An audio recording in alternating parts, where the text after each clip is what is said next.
And we are live. Hey, what's up, guys? This is Ruben from Dub's podcast Connection Loop. And today I have Dr. Rosalene Glickman with me today.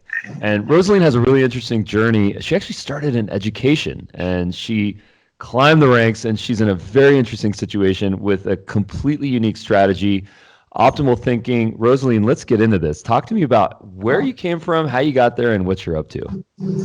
Well, thank you for inviting me on the show, Ruben. To start with, I began my career as a middle school teacher teaching science. I ascended to being head of science department, teaching GED level physics and chemistry. So you can't sell me hope. Okay. Got it. And what would you say your major sort of your catalyst moment was? What was your realization moment that there was another journey for you? Well, I love teaching in the classroom, but after 3 years of teaching the same syllabus, I wanted to be more creative. So I went out into the business world and I began as a consultant for Philips International Language Service. And we would share or offer language programs in the same manner as kids learnt their initial native language. Look, listen, repeat, expose and associate. And I loved that. And I was very successful.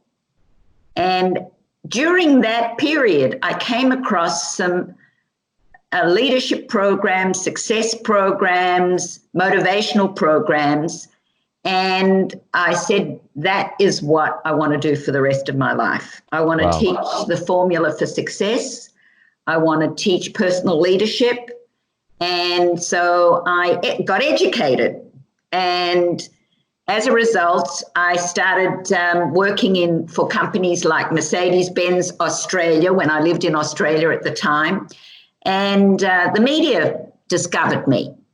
And during that time, people were just talking about positive thinking, that if you follow these 3 shortcuts for success and manage time in these 2 ways and communicate nicely, then you're a positive thinker and you'll achieve peak performance. And it occurred to me, with my science background, that you cannot function at your peak if you don't think in peak terms. And every time you think suboptimally, it's going to cost you time, energy, joy, and money. So joy is the most painful one for me. Okay. Which one? Joy is the most painful one for me, costing me that.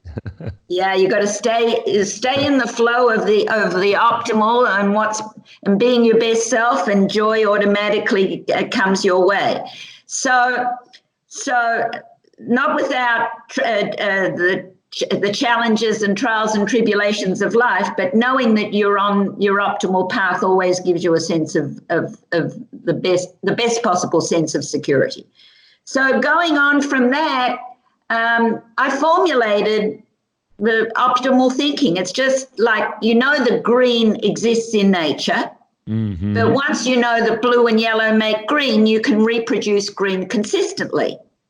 So optimal thinking's been around since time immemorial. Francis Hutcheson in 1640 said, wisdom is the pursuit of the best ends by the best means. We've all asked, what's the best use of my time right now? What's my most important goal? How can I maximize this situation or make the most of this situation? But we don't use this peak form of thinking consistently. And that's what my program and my business and my educational system for individuals and organizations is all about. Creating a consistent flow of optimal thinking and optimization so that you can optimize yourself, you can optimize products, processes, and people. Now that's very interesting to me. I feel like if you peel back the onion on why someone would want to optimize their thinking to attain peak performance, that there's a bigger problem that might lie beneath that, a little bit deeper.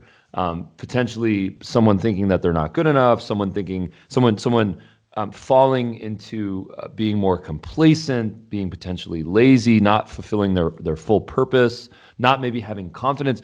What would you say are the biggest drivers that avoid people from accomplishing this? What are the biggest obstacles here for people? Well, you're absolutely right, that people do have limiting core beliefs. They believe that they can't have the best in life, that there's something wrong with them, that they don't deserve the best in life. In my research, in the work that in writing my first few books, I discovered the various core beliefs. And actually, you can go onto my website at optimalthinking.com, and I offer a free quiz to determine which limiting core beliefs an individual or organization does have.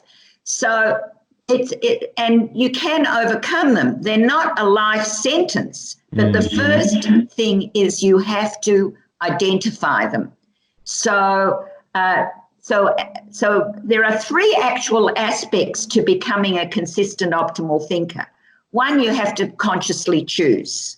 So even if you wake up in the morning and you feel lousy, you can still say, what's the best use of my time right now? You can still ask yourself, what's my most important objective or goal right now? And what are the best actions I can take to achieve it? Even if you feel that you're not good enough, right? Then, so consciously choosing is one aspect of becoming a consistent optimal thinker. And there are tools to be able to remind oneself and to consciously and proactively use optimal thinking, and to reactively and to respond with optimal thinking rather than to react with those beliefs of I'm not good enough, or I don't deserve the best in life, or life is a struggle. So the first is consciously choose. The second is overcome your limiting core beliefs. And that is not something that you need to worry about. You can just take one after another and work on them and overcome them. And what would you say the most common limiting core beliefs would be? I'm not good enough. And what makes a person say that I'm not good enough? Conditioning.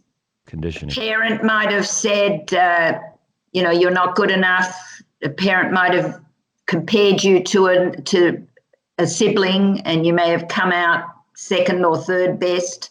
A teacher may have ignored you and humiliated you. You may have not been the most popular person at school. You may have had a physical defect, a mental defect. I mean, none of us optimal thinking or optimization is not about perfection. It's about doing the best with the resources that you have. Mm-hmm. And then that's interesting. I want to revisit that. So when we have these limiting core beliefs, do you believe that these are conscious, subconscious, a combination? Are these lurking in the back of our minds as skeletons that we need to address? And if so, how do we address those? Well, they're conscious and subconscious. So you're right. We have a combination of them. Some impact us more than others and cause patterns of suboptimal or even unhealthy behavior, even destructive behavior.